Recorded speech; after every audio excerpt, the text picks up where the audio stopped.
The prison ship was falling apart. Smoke filled the air. Alarms screamed from every wall, and the floor shook like it was ready to split open. Fires spread fast through the metal halls. Prisoners were running, screaming, fighting, and dying. Kara ran too, but not to save herself. She was small for her race. With soft blue skin and silver markings that glowed faintly in the dark, her leg was bleeding, and her bare feet were cut from broken glass. But she didn't stop. She had only one thought in her mind: the human. He was locked in cell 17B. He had arrived 3 days ago, broken and bruised. The guards laughed when they threw him inside, calling him meat for the auction. But Kara had watched him, quiet, calm, and not afraid. When he didn't speak much, but when he did, his voice was kind. It called her thank you when she left him water, though she wasn't allowed to. Now the whole ship was dying. Kara passed burning pipes, crushed droids, and wounded prisoners crawling across the floor. She didn't stop. She reached the door to 17B. The lock was fried. The control panel sparked and smoked. She pounded on it with her weak fists. Inside, Jace Hale lay on the floor, unconscious, his lips cracked, his body covered in burns and bruises. Kara screamed his name and kicked the panel again and again until the door slid open halfway. She dropped to her knees and crawled through. "Wake up," she said, shaking him, her hands trembling. "Please, human, wake up," he groaned. His eyes opened slowly. He blinked at her like he didn't believe she was real. "We have to go," Kara whispered, pulling his arm around her shoulder. Now, Jace didn't ask questions. He tried to stand, but his legs were weak. Kara half carried him down the hall. Every few steps, a blast shook the floor behind them. Walls cracked. Flames burst from the ceiling. They reached the cargo hold. Kara limped to the emergency escape pods. There were only 2 left. One was damaged, the other working. "Get in," she told him, helping him to the seat, strapping him in. "What about you?" he asked. "I'll find another," she lied. Looked at her then, his tired eyes full of fear, not for himself, but for her. "No," he said, "come with me." Kara smiled softly, her eyes wet. "You're not one of us. They'll kill you if they catch you. I'm just a slave. No one will notice if I disappear." The ship rocked again. She slammed her hand on the launch button. The pod hissed. And sealed. Jackie reached out, pressed his hand against the glass. "What's your name?" "Kara," she whispered. "I won't forget it," he said. The pod shot out into space. Kara watched it go, her heart heavy, her face lit by the fire behind her. The walls around her were crumbling. She turned and ran back into the ship, hoping maybe she could find a second pod. Maybe not. But that day, everything changed. Kara was caught minutes later by the guards who had survived. They beat her for helping the human escape. Her leg was broken. They locked her in a dark cell, this time with no water and no light. Days passed, then weeks. She didn't know if the human had survived. She didn't even know if her name meant anything to him. But every time she closed her eyes, she saw his hand on the glass, his voice saying he wouldn't forget. That memory kept her alive. And somewhere far away, in a small rescue camp, Jace Hale opened his eyes in a hospital bed, looked up at the stars through a broken window, and whispered one word: Kara. He was alive, and one day would find her. But neither of them knew how long that would take, or what it would cost, because this was just the beginning. The story of the girl who saved the human, the one who risked everything, and the soldier who promised to come back for her, no matter what. Asterisk. The dead station floated in space like a grave. Captain Jace Hale stood on the metal walkway of his dropship, staring at the twisted wreck outside the window. The abandoned research station drifted. Near the edge of Alliance space, its lights dark, its systems cold. No signal. No life. Just silence until last night, a distress call had burst through command channels. Coming from the station's last known location, the signal was weak, broken and very old. But what caught Jace's attention wasn't the message, it was the voice behind it. A soft voice. Familiar. He hadn't heard that voice in years. Not since the burning prison ship. Not since the day she saved his life. But when he heard that transmission crackling and full of static, he stopped breathing. The voice whispered, Unit 17B. Escape code KV4. Still waiting. No one else in the room understood, but Jace did. Kara was alive now. As his dropship docked to the silent station, Jace's heart pounded. He had fought in battles, survived ambushes, lost men under his command. But nothing made his hands shake like this moment. He walked down the cold hallway of the station, his boots echoing. Ow. The air was stale. Walls were rusted, and some doors were frozen shut. He moved carefully, scanning every room, no signs of life. Then he found it. A broken lab, half lit by a flickering screen. Papers scattered on the ground, chairs knocked over. On the far wall, a terminal blinked slowly, showing the last log entry. He wiped the dust and tapped it open. A single video file played. On screen was a woman, blue skin, silver patterns, tired eyes. Her voice was calm but filled with sadness. If this message ever reaches you, then you escaped. You're alive. And I'm glad. I don't know where you are, Jace, or if you even remember me, but I remember everything. I remember your hand on the glass, your eyes, and how I let you go. The screen froze. Jace dropped to his knees. He couldn't speak, couldn't move. Kara had left a message here years ago. And this station must have been a place she passed through, maybe while hiding, maybe while being hunted. She had used the code KV for her slave tag, the name no one else knew. He looked around. The room was empty, cold, but he knew she had been here. This was no ghost signal. She had been real. He stood up, fists clenched. This wasn't over. He had a trail now. A clue. For years he had believed she was gone, dead in some forgotten part of space. But now she was alive. She had waited. His communicator beeped. Captain Hale, said a soldier, we found something. Jace followed them down a lower hall, where they had pried open an old storage vault. Inside was a pile of burned clothing, broken crates, and at the very back an old datapad. The screen was cracked but still worked. He tapped it, and there. It was Kerr's file. It had her face, her ID, her records as a prisoner. But more than that, it had a map coordinates she had marked herself. Jace stared at the star route. It led to the far edge of outlaw space, a system called Veridin Reach, a place where no laws existed, where slaves, bounty hunters, and war criminals hid from the galaxy. He looked at his men. You're dismissed. Return to base, he said. Captain, one asked. This is a personal mission now, Jace replied, turning away. Tell command. I'm following a ghost. He boarded his fighter alone. Engines roared as he took off, stars flashing past the window.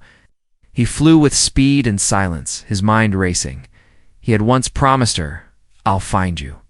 Now he finally had a chance to keep that promise far across the stars. In a dusty corner of a forgotten world, Kara walked through a crowded market hood pulled low over her face. She felt something shift in the wind. Something from the past, coming closer. She looked up and smiled. The red sun rose over a world without laws. Its heat turned the sand into glass. The wind screamed through broken towers and metal skeletons. This was Veridin Reach, a planet cut off from the galaxy, hidden in the dust between forgotten stars. Only those with nothing left came here, and today. Captain Jace Hale stepped onto that cursed ground. The moment his boots hit the dirt, he felt it watching eyes, silent shadows. He tightened his grip on his sidearm.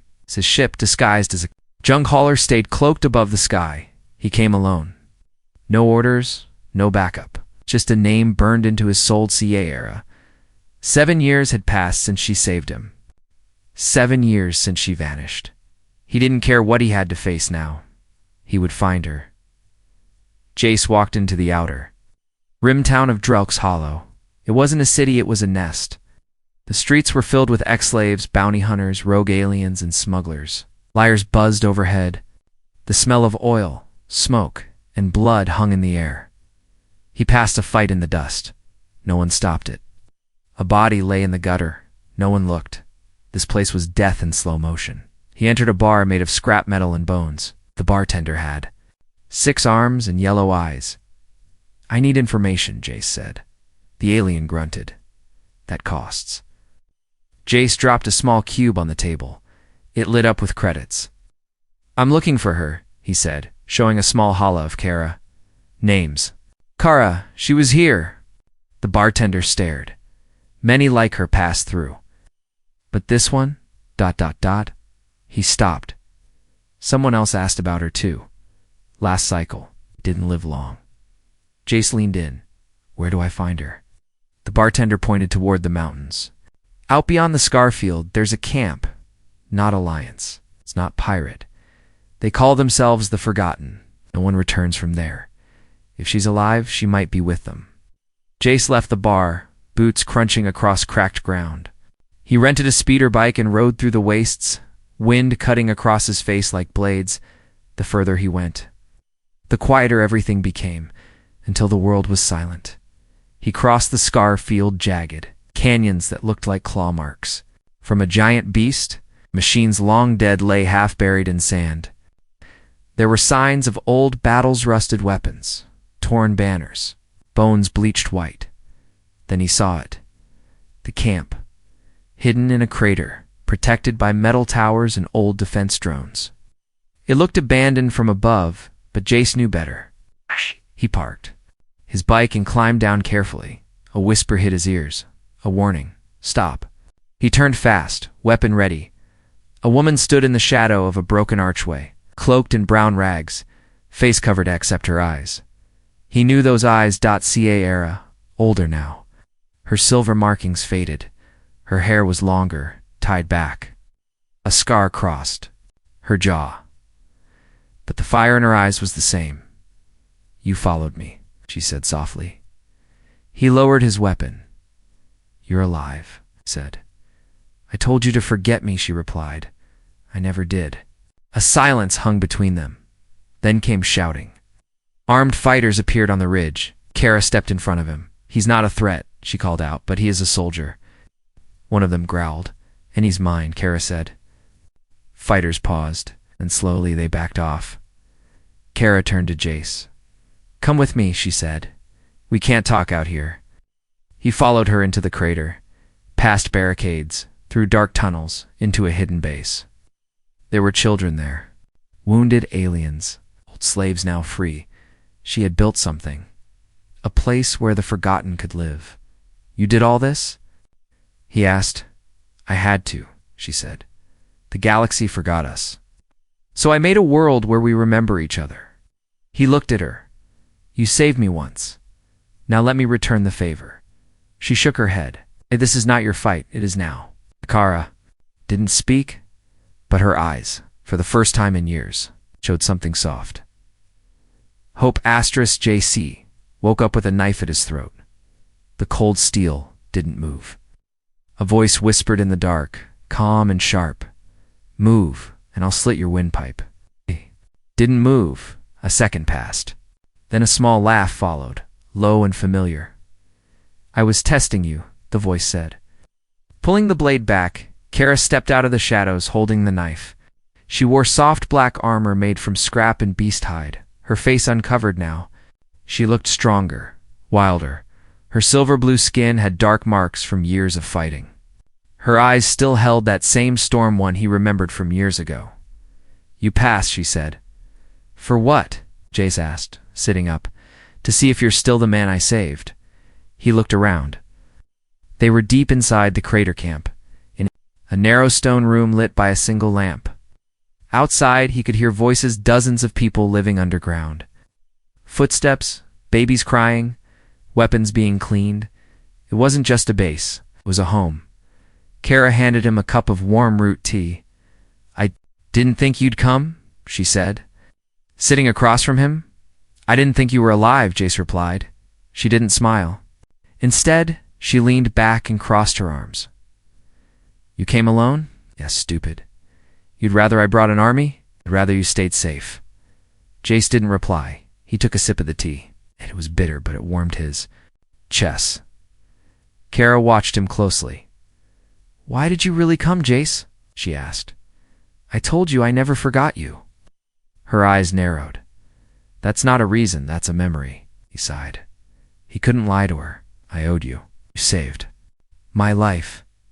And when I heard your voice again, I had to find you." Kara looked down at the floor. For a moment, she said nothing. Then she stood up and walked toward the far wall. She touched a panel and the wall opened, revealing a long metal hallway with glowing blue lights. "Come," she said. He followed her. The hallway led to a larger chamber, one filled with maps, stolen tech, and hand-drawn plans. It looked like a war room. "What is this?" Jace asked. Kara stepped up to the center table. "The future," she said. "I've been building a network. Free slaves, broken survivors, lost children.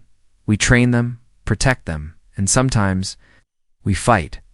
Jace stared at the maps. They showed prison routes, mining stations, slave ships, patrol zones. "You're building an army," he said. "No, I'm building a storm." She turned to him. "I'm tired of hiding. I'm tired of running. But I can't do this alone." He looked at her, really looked. She wasn't the same girl who had dragged him through fire. She was a leader now, a force. "I'll help you," he said. She blinked. "You're a captain in the Alliance," she said. "I don't care. I'm here now. If you're going to start a storm, then let's make it rain fire." Kara stepped closer. Her eyes locked on his. "You say that now, but tomorrow blood will fall. And not all of it will be theirs." "I'm not afraid," Jace replied. She reached out and touched his chest, just above his heart. "You should be." Suddenly the alarm rang through the camp. Kara spun around. "They found us." "How?" Jace asked, already pulling out his blaster. "You were followed," she growled. "No, impossible. I came cloaked. They're not Alliance. They're bounty hunters." She ran toward the surface, Jace at her side. As they reached the top of the crater, they saw black ships landing, shadows jumping from them, armed mercenaries with heavy guns and face masks. The Forgotten scrambled. Children were rushed underground. Fighters took positions. Jace grabbed Kara's arm. "You need to go. They're here for you." "I'm not leaving my people." "Then we fight," he said. She turned to him. "I thought you'd forgotten me." He raised his weapon and smiled. "Never." And together they ran into the dust and fire. Kara limped through the burning sand, her blood leaving a trail behind her. She held one hand against her side, where a bullet had torn through flesh. Beside her, Jace fired back at the hunters chasing them, his face covered in dust and sweat. Smoke filled the air. Screams echoed from the valley behind. The crater camp was under attack. Canned, they were losing. The mercenaries had come fast. Dropping from the sky in stealth ships, they knew where to strike. The outer defenses were gone. In minutes, the children had escaped underground, but many fighters were still trapped. And now, Kara and Jace were alone, cut off from the others. She stumbled. Jace caught her. "We have to move," he said. "I can't," she gasped. "My leg. ... It's torn again." He looked down. Her old injury, the one she got saving him years ago, had reopened. "Then I'll carry you," he said. "No," she hissed. "You'll die if you slow down. Then we die together." He lifted her over his shoulder, ignoring the pain in his arms. They slipped behind a crumbled metal wall. Blaster fire lit up the air above them. A hunter landed nearby, weapon raised. Jace spun around and fired. The hunter fell. Kara watched him, breathing hard. "You've changed," she said. "You made me change," he replied. They crawled into an old tunnel, hidden under the ruins of a crashed freighter. It smelled like oil and death. Jace laid her down and checked her wound. It was bad, deep, and bleeding fast. "I have to close it," he said. He took out a small burn seal kit from his belt. "This will hurt." "I felt worse," she whispered as he sealed the wound. She grabbed his arm hard. "When I saved you back on the prison ship," she said, "I thought that was the last good thing I'd ever do. I thought I'd die a slave. Forgotten." "Weren't forgotten," he said. I kept your name in my mind every time they hurt me, every time I wanted to give up.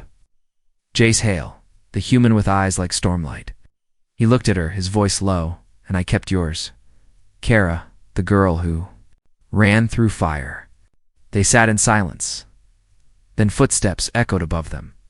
They're sweeping the wreck, Jace said, pulling her close, quieting their breath. She whispered, we can't stay here. He looked around and saw a vent shaft just wide enough. I'll go first. I'll pull you through. Together, inch by inch, they crawled through the shaft. Rusted metal cut their skin. The sound of their breath bounced off the walls. At the end, a faint light waited when they finally dropped out. They found themselves in a small canyon behind the camp. Fighters from the Forgotten were regrouping. Kara stood on shaky legs. Her voice was rough but clear. Where's Zirin? She asked. Gone, one of her lieutenants said. Took a blast to the chest, and Riel, still fighting. She's buying us time. Kara nodded. Her hands were shaking. But she stepped forward. We hold the line, she said. We don't give them this place. Jace stepped beside her. I can flank them, get behind their line, 'cause chaos. She looked at him. You're not my soldier. No, he said. I'm your friend.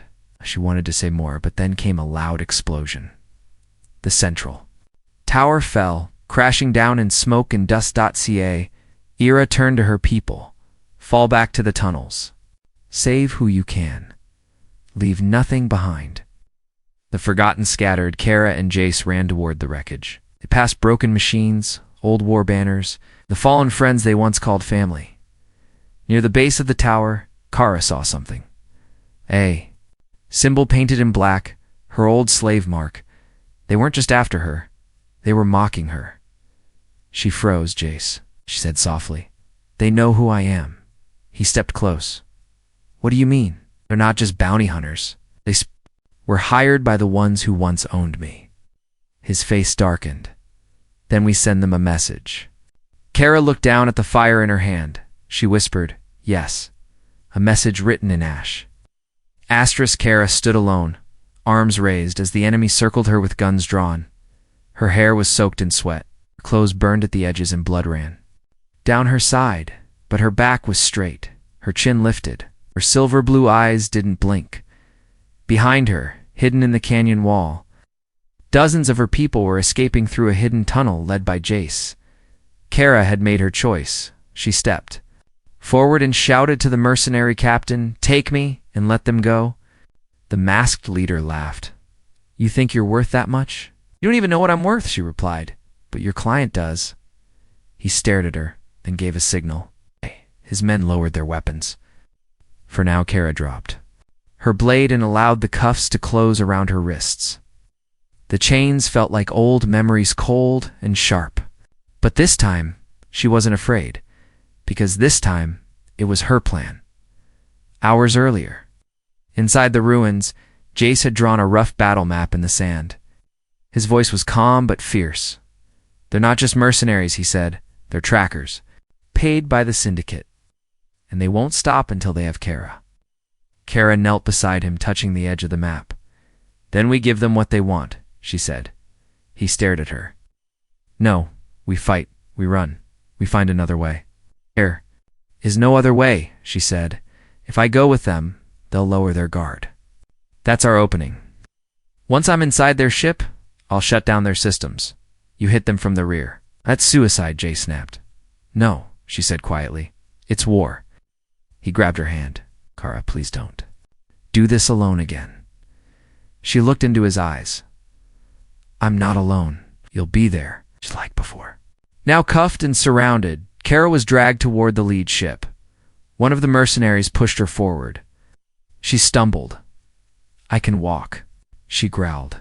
They shoved her inside a cold metal chamber and chained her to the wall. As they left, one of them smirked. You're going back where you belong. Kara closed her eyes and whispered a code. Inside the cell, under her skin, a tiny shard of tech pulsed with light. Something stolen long ago from a dead commander. A signal far above. Jace saw the flash on his scanner. She did it, he said. He tapped a button. The stolen virus he carried a digital bomb loaded into their system. Inside the mercenary ship, lights exploded. Alarms rang. Doors slammed shut. Weapons locked. Kara stood up, broke the chains with her hidden blade, and ran. She moved fast through smoke-filled halls. Soldiers shouted. Systems failed. She reached the hangar, and there he was. Jace had landed in silence through the side bay. Alone, he was bleeding from a cut across his cheek, but his eyes were clear. Time to go, he said. She ran to him. Behind her, mercenaries fired. One shot hit her shoulder. She cried out but kept moving. Jace caught her in his arms, lifted her into the shuttle, and fired the engines. As the ship rose, Kara reached for the controls, then collapsed. Stay with me, Jace said, holding her close. Her voice was weak. You came back. I told you I would. The ship broke into the sky, leaving fire and ruin behind below. The crater burned, but the people were free. Kara paid the price, and Jace had saved her, just as she had saved him. Later, in a quiet med bay on a hidden moon, Kara opened her eyes. Jace sat beside her, sleeping in a chair. Hands still wrapped around hers. She whispered, Jace. He woke instantly. You're safe now, he said softly. She tried to speak, but emotion caught in her throat.